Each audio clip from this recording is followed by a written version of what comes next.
Blog Talk Radio. Blog Talk Radio.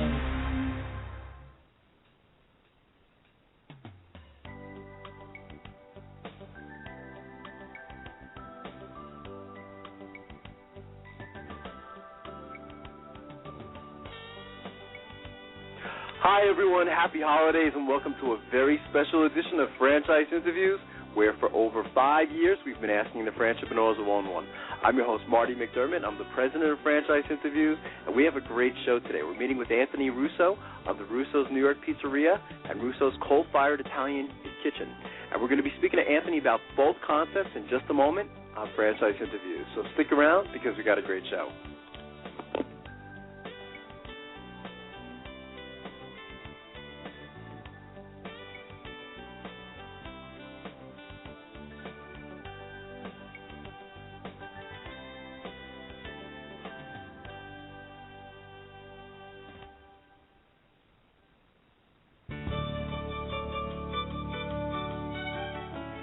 Are you one of those special people who are willing to go after your dreams and goals?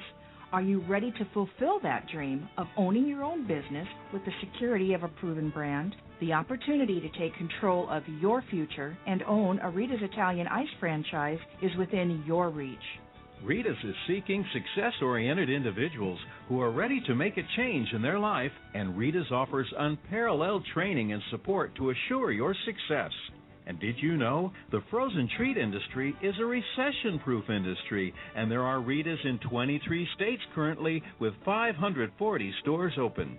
Rita's Italian Ice has been around for 25 years and is listed as a top-performing franchise by the Wall Street Journal. Now here's the really good part. Rita's Italian Ice is a unique and amazing taste treat. It's smoother than a snow cone, and it combines ice with real fresh fruit. The real fruit adds dramatically to the taste, and it comes in over 40 flavors. The ice and fruit are mixed on site and made fresh daily, and it is delicious. You'll want to know more about this exciting and successful franchise opportunity. Go to www.ownaritas.com and get all your questions answered. That's www.ownaritas.com to take control of your dreams and future today. You don't want to wait any longer to be a part of this adventure. www.ownaritas.com.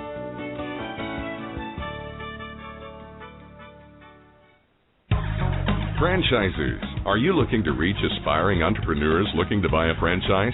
Are you looking to reach a highly educated audience on franchising?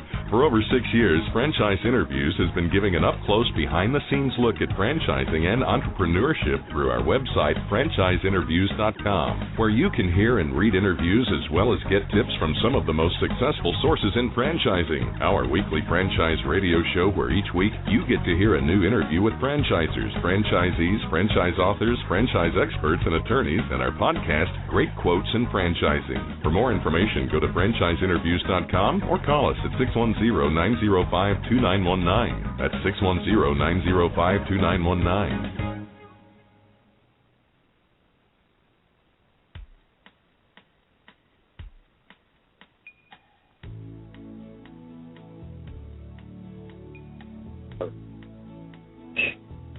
Hi, everyone, and welcome back to Franchise Interviews, where for over 6 years now we've been asking the franchipreneurs of one-on-one. I'm your host, Marty McDermott. I'm the president of Franchise Interviews, and as we were saying earlier, we have a great show today. We're meeting with Anthony Russo of the Russos New York Pizzeria and Russo's coal-fired Italian kitchen, and we're going to be speaking to Anthony about both concepts today. Hey, Anthony, how you doing? Welcome to the show. Hey, how you doing? I'm doing well, Anthony. Thanks for coming on the show. This is actually our last show of the season, so we're excited to have you. We would like to ask our guests, where are you calling from today, Anthony? Houston, Texas. Oh, nice. How's the weather there today? You know, it's not that cold. It's not bad. It's what, maybe 50s? So it's a lot warmer than being in New York. That's good. That's true. Is that where your headquarters is actually located, Anthony? No, actually, it's in Houston, Texas, but I'm from the New Jersey area, so I spent a lot of time in New York and New Jersey. I detect a little accent, actually, so I can tell you're from the East Coast. That's absolutely. You were. I was reading about you, Anthony. And it sounds like you were almost like born into this business. I was thinking maybe we could start off. You could talk a little bit about yourself and how you got into this whole concept. And it goes all the way back to Sicily, doesn't it? That's correct. Yeah, Sicily, and then my dad's from Naples. So both my parents are Italians, and we cooked at home great Italian meals. And they moved to the United States in the '60s. Lived in New Jersey for many years. Yeah. Okay. So then from New Jersey, moved down to Texas in 1978. Opened a Mexican restaurant in Galveston Island called Russos Italian Restaurant. And that's where it got started. That's fantastic. I was saying to my wife earlier, I said, the show's going to be a killer for me today, Anthony, because I'm going to be starving. I haven't eaten breakfast or lunch yet, so. And I'm a big fan of Italian food, by the way. It was interesting when I'm originally from Brooklyn, moved to New Jersey like yourself, Anthony, and then we moved out to Pennsylvania. And, it's just one of the biggest complaints I have about living out here is it's so hard to get good Italian food, So I hope no one from Pennsylvania is listening today, but that's not going to be possible. So it's great. It sounds like you were able to capture, that New York taste and that New York atmosphere into, what you guys are doing. How do you describe, both concepts to someone, like if they were to come up to you at like a franchise show and say, so what do you guys do? I mean, it's more than just pizza, isn't it? Absolutely. It's like going back, when I grew up in New Jersey, I used to go to a little mom and pop pizzeria back home. You don't only get pizza, but you get, lasagna, spaghetti, homemade gnocchi, a little bit of everything. And, they would call it trattorias back then. So what a trattoria had, pizza, pasta, salads. So as I, was creating, recipes for my family business, over the years, going back and forth from New Jersey and New York, I started a concept called Russo's New York Pizzeria. And I brought some of my favorites, as I grew up, pizza butter slice, calzones, great pasta dishes. Everything was made homemade, fresh from scratch, and that's how we did it. So we opened up several of these stores over the years, very successful.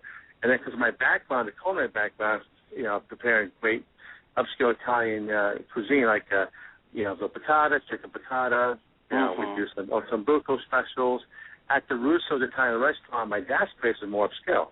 But I don't want to carry that concept over. I want to make it more casual. That's when I started Russo's Coal-Fired Italian Kitchen, which, served all those nice dishes at a reasonable price.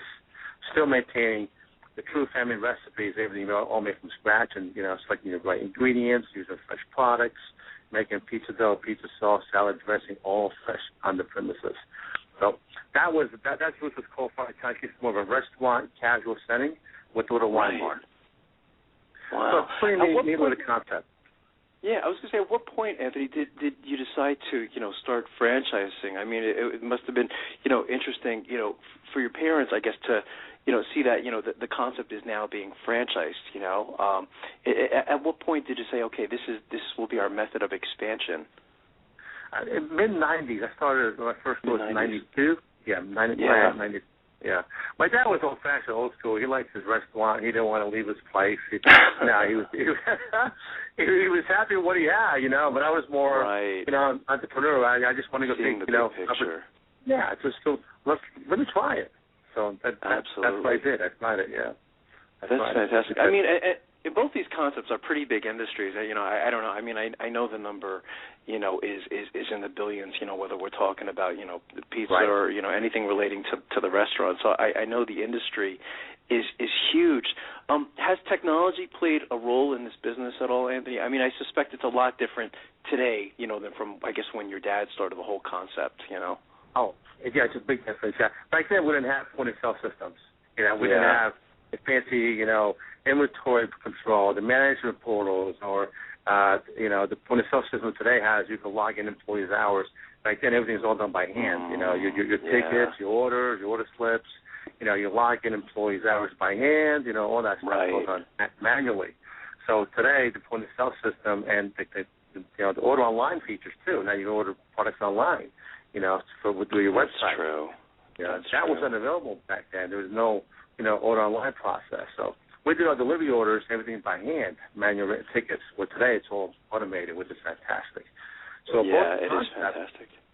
Both concepts, New York Pizzeria and the qualified Italian kitchen, we offer catering, we have a nice website, order online feature, and our point of sale system takes care of all the HR part of it as well. So that's a big difference today than what's before. The reporting aspect is huge. Yeah. What's been the most interesting thing that's happened since you've started franchising? I mean, again, it's kind of a question. I'm sure there's like 100 different stories, but is there anything, that stands out from when you started franchising this whole concept? The biggest difference would be more like challenging. The stuff would be we don't have that many obstacles. I mean, the challenging part of it is when you talk to new franchisees, they don't have restaurant experience. Over the phone, it's a little different to describe your concept. But once they come to use it and they actually come and visit your store or your location, see how simple the process is, not so complicated to serve all those nice gourmet dishes. And that's, the challenging part. Once they come see us, and they understand the whole concept, and that's easy, to train anybody with no experience. The training program lasts about 6 weeks. So, and, that's great. Yeah. And what we do different is, not many brands in today's marketplace make everything from scratch. And it's all processed food. So processed, pre-made pizza sauces. You have processed cheese. You have different pizza toppings. We took all that out. Everything's all made from scratch, and that's a big difference. It is a big difference, It's again, and I always hope like Domino's isn't listening or anything like that, But it's always very tough for me, to eat pizza like that. I've always had a very difficult time. So when you hear something that's made from scratch, and it's interesting as you were describing the whole concept, the simplicity of it. You know what I mean? And I guess that's probably when you guys knew you were also ready to start franchising as well. Is this concept can actually be duplicated, can it? It's not easily over and over and over. It's simple. I mean, it's like when you make pesto sauce. You use fresh basil, you use olive oil, you use pine nuts. You can make. It's not easy. So why buy it pre-made already? The flavor's not there. So I want to give the experience, to a new franchisee or to the consumer actually when they walk in at Russo's restaurant from the front door. I want them to get that experience. The smell, the aroma. It's what's going to catch them. That's when it starts. When you first walk in the restaurant, it's a great place. The smell is going to get you. Absolutely, it's the whole experience. What will you be looking for, Anthony? Like as far as like characteristics or traits in your franchisees? Anything specifically? We look at the individual personality, the credit history, big deal. If they're more customer service orientated, if they have some. Business, some business sense. I mean, it's all about working too. You have to spend time in your business. If you don't spend time in your business, it's not gonna work. So I like individuals that want to spend time in the restaurant, that enjoy, serving good quality food or meeting with the customers. Pretty much a hands-on prospect. Franchisee, more foodie driven. Absolutely. That's what I look for. Is someone looking for something unique that's different. Because there's brands out there. There's Pizzeria, just only pizzas, and there's Italian restaurant only Italian food that don't do pizza well. So we're able to do both. In one concept. So you get the full Italian experience. You got the pizza experience. Our menu's broad, which attracts family and kids. Right. You see, so it's a good model. It's a really good model. It takes somebody to see that. Right, absolutely. What's what would the training be like? I mean, once you know that you like them, Anthony, and they like you, and they say, okay, we want to go forward. What are typically like the next steps after that? The next step is once we grant the franchise and they come on board, and we start cooking. I mean, they cook in one of our restaurants. All the training is done in a live restaurant location. Wow. So I'll be in the kitchen with the guys. So we'll walk in the kitchen. We start making the stuff from scratch. So it starts in the kitchen. That's where it starts, and then we'll move on to different areas, pizza station or front of the house, or the management role. That's how it starts. Let's do our restaurant. Let's practice in one of my stores. Right. Exactly. Treat it like it's yours. It is. It's interesting, it being in that live setting, you know what I mean? Because, like, a lot of times, it's not always in that live setting, and you always wonder how it's going to transfer over to, with the first day when they open up, they say, oh, my God, these are live people, you know what I mean? So I think that's interesting that you guys do that. I think that definitely stands out, and I think that's so important. What's a typical day like for someone who's never worked in this business, and they might be interested in getting into something like this? If you could paint a picture of a typical day of from the moment you go in to the moment you go home and everything else in between, what's that like, Anthony? Let's see. You mean when they first come? Like a typical day. Let's say their first day of work. It's their first day of operations, or what is a typical day like as a Russo's franchisee? On the first day, we actually we toured the kitchen. We introduced them to the staff, and then we start, say after lunch, we'll start doing some prep item work. Say we'll make a lasagna, for example. So the first day would be, come with our prep team here, and let's make lasagna together, or we'll make meatballs together. Whatever's on the schedule of the restaurant charts for that day that we're going to be prepping, then we're going to get them involved and hands-on, helping prepping these items. And those are kind of that's my first day approach is let's start prepping so you can see the simplicity of it, how simple it is. Mm-hmm. And also meet our chefs, meet our culinary team in the kitchen, just bring the family together. So the first day is let's take some food, let's sample some products, meet Ruscio, meet my chef Luigi, things like that. That's the first day. And once it's established, Anthony, once they're established in their community, what happens after that? As once you're a franchise owner, what's a typical day like from there? When they open the store, when they're in operation, or before? Yeah, once they're in operation. Yeah, what is that like? Once the operation is running live, It's exciting. I mean, most franchisees are very, very excited for the first year opening up. We're going to be there with them as well. They're not by themselves, so I go out there personally. My cooks go out there with them. There's about 4 of us that will go out to a new store opening. So we're there with them when they first open up the stores. It's a customer's reaction. When they first walk in. And the reviews that they get from day one, it's amazing. They why this food's great, it's fantastic. It doesn't feel like it's a franchise, cookie cutter concept because all stores are custom built. It's it's custom built, it's custom design work. So and the franchisee pretty much enjoy that, interaction with customers. It's the customer's reaction for the first week. It's pretty amazing. Yeah, it's interesting you said that, because in the last month, I've heard that response twice. I think sometimes I don't say the negative aspects of franchising, but sometimes you can tell that it's a franchise. You know what I mean? Like you go into a Subway and that it's all the same. You know what I mean? And to say that it doesn't always have that feel, I think that certainly adds to the character of the franchise, which I think is fantastic. You, when I was studying you, a little bit about your background, Anthony, it sounds to me like you're an entrepreneur. You have all these characteristics and traits of being an entrepreneur, and seeing the big picture. Where maybe your parents were maybe content on the 1 or 2 units. That it looks like you're looking at this big picture for Russos, and branding Russos and things like that. What advice would you give to our listeners as far as buying a franchise? Because so many of them, they have it in their mind that they want to buy a franchise, and we find that most of our listeners don't even know where to begin because there's just so much out there today. I guess what would you say to them to help them? I guess when you select any business, it's something you have to look at yourself, see if you would enjoy, working that role. If it's a sandwich business or if it's a restaurant, I personally will look at, I love great Italian food. I love, for me, just making pizza, I'll be bored, to be honest with you. So I want that culinary experience. If I want to own a restaurant, I want to have that culinary experience and also have the same experience with my guests and my customers. Have the flexibility, running some specials. Have the flexibility, feature some new menu items and working with a chef. Our support, with ongoing recipes and rolling out new menu special items gives you that experience. It's your business, technically. Right. So, and you have to find something that you would enjoy doing. This is well said. How much space is required to open up?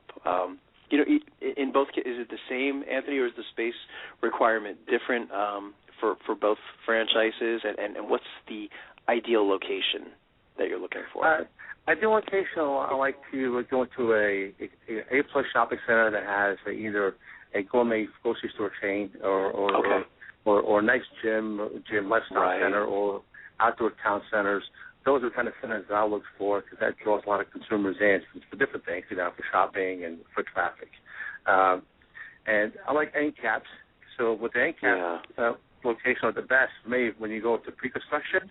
I would like to choose the end cap so I could build a nice outdoor patio, to give them a nice curved feel. Right. But inline space is nice too, So my first choice would be, end caps, and then my second choice would be inline space. We don't do much freestanding buildings. We like to reduce our investment and go into nice upscale shopping centers, and you can go into anywhere from 1,500 square feet to 5,000 square feet, and that's the size that we have in the marketplace. That's great. What are the plans for the future? I mean, being that you're, the founder of the organization, I can ask you, where do you see the company, Anthony, maybe 3 to 5 years down the road? Actually, we have already granted 26 new franchises already, and it's planned to develop in the next 2 years. Not only here in the United States, but also in the Middle East as well, too. We have 3 stores opening up in February in Abu Dhabi, Dubai, and Bahrain. So we have some great relationship with franchisees there in that market. So we're growing internationally. So my goal is to grow domestically and internationally. So we have a good presence in the Middle East. Wow. And in the United States, we have some big plans here to develop Florida. We have Tulsa, Oklahoma, Tennessee. We have some really great, plans here in the U.S. So that's amazing. I mean, what's that going to feel like for you when you go to the Middle East and you see a Russos? I can't imagine what that feels like. Yeah, we did. When we went down there, I shipped my kitchen out there for a food show. I brought my pizza oven, my dough mixer, and I was making pizzas there live at these events. And these guys couldn't even believe it. When they tasted the pizza, I just made a simple cheese pizza. When they tasted it, they were like, "What's in this pizza? What's in this pizza?" They can't believe it's cheese. No, there's funny. something else in this pizza. Right, right. That's because we were rolling fresh dough in the mornings, right? In the morning to get ready. We had a lot of people just watching. We're amazing. And we're making fresh dough at the trade show. So that was exciting. Right. Yeah. That's fascinating. Look, you have Pizza Hut and Papa John's or other brands there don't use pizza sauce. They use ketchup sauce. Right. They call it ketchup sauce on their pizza. I never heard that before. Right. Ketchup sauce. Spicy ketchup sauce. Oh, God, And there is a very big difference, isn't there? There is a big difference, Yeah, you can see it in people's eyes, like how it lights up, when they have real pizza, but that's pizza, fascinating. That's right. That's wonderful. That's congratulations on that. I mean, that really is exciting for you, So it sounds like there's a lot going on with Russos right now. So that's wonderful. What's the best way for our listeners, Anthony, to get more information on becoming a franchisee? Are there any websites they can go to? Any phone numbers they can call? Yes, it's www.nypizzeria.com. Okay. And they can reach us also. Call us, 713-821-1321. We're here in Houston, Texas. That's fantastic. I want to thank you again, Anthony. You've been a fantastic guest, and I'd already like to invite you back in 2013 as you continue to grow, and I can find out about your experience in the Middle East. That's good. All right. Thanks. Appreciate it. Thanks so much, Anthony. We'll be right back with more franchise interviews. All right. Thank you. Bye-bye. Ciao.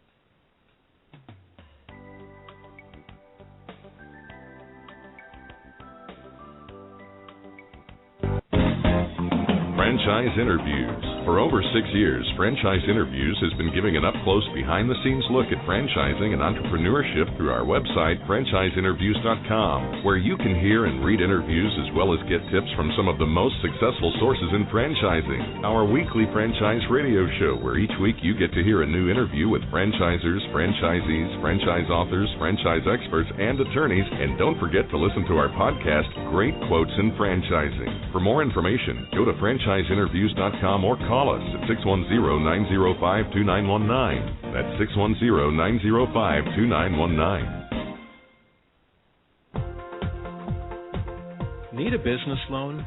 Talk to Diamond Financial Services, the experts in franchise financing nationwide. Whether you're looking to start a franchise, acquire an existing franchise, or expand your territory through opening new locations, Diamond Financial stands by your side start to finish.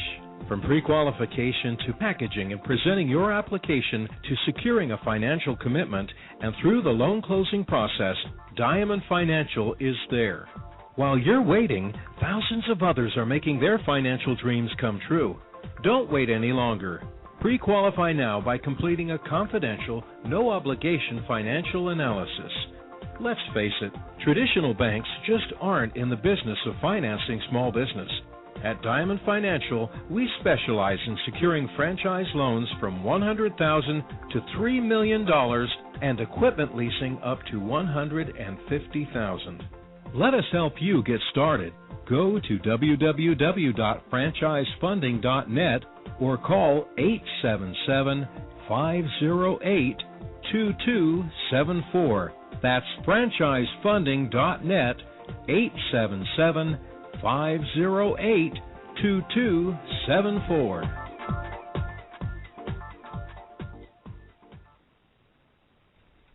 Hi everyone, this is Marty McDermott from Franchise Interviews, and welcome to another edition of Great Quotes in Franchising, where each podcast you get to hear a great quote in franchising. You know, Don and I have been hosting Franchise Interviews now for almost 2 years, and in that time frame we've had some fantastic quotes on the topic of franchising. Today you're going to get to hear from Gary Oki Grasso of the Desert Moon Fresh Mexican Grill franchise concept. And Gary answers the question, what is the best franchise? It's a common question that Don, myself, and Gary have received over the last decade, and I thought Gary's response was fantastic. He also talks about the three-legged stool of a successful franchise. His answer was brilliant. Today's podcast is being brought to you by Franchise Interviews, LLC, and Franchise Interviews gives you an up-close and behind-the-scenes look at franchising and entrepreneurship through our website, franchiseinterviews.com, where you can hear and read interviews as well as get inside tips from some of the most successful sources in franchising. Our weekly franchise radio show on Blog Talk Radio. Each week you get to hear interviews with franchisors, franchisees, franchise authors, franchise experts, and franchise attorneys. And our franchise newsletter, which is a must-read for anyone looking to buy a franchise. And here we go with Gary Oki Grasso of the Desert Moon Franchise Concept. Running the business as long as I have the passion and the work ethic, really. And, you know, that's a great point. I do several seminars a year on the topic of franchising, and I'll tell you, I don't think that there isn't a meeting that goes by that someone in the audience doesn't raise their hand and ask me what I think, quote, the best franchise is. I get that all the time. You know, myself, Gary, being in financing, people always asking me. Same here. Yeah, and, you know, first of all, ultimately that's a money question, and I'm not, I'm one of those folks who believe if you chase money, you won't get any. So, you know, my response over the years has always been the same. It's not about, quote, the best franchise. It's about really what is the best franchise for you? What's your passion? What do you love to do? What are you good at? Because, again, you know, quoting Michael Gerber, once you get past that infancy stage where you are the technician, or as we say in our business, the chief cook and bottle wash, you then need to expand your business by getting started on the work of an entrepreneur and bringing the technicians and the managers in to work with you on your business. So to simply ask what's the best franchise is to simply say what's the best automobile. I guess the issue is what's the criterion? What are you looking for? What are you good at? What's your background? And most importantly, what are you passionate about? If you're not passionate about building a business, then chances are you'll get exactly what you may be passionate or not passionate about. And in the case of a lack of passion, that would be nothing. When people ask that to me, Gary, I say there's thousands of franchises. How the heck do I know? There you go.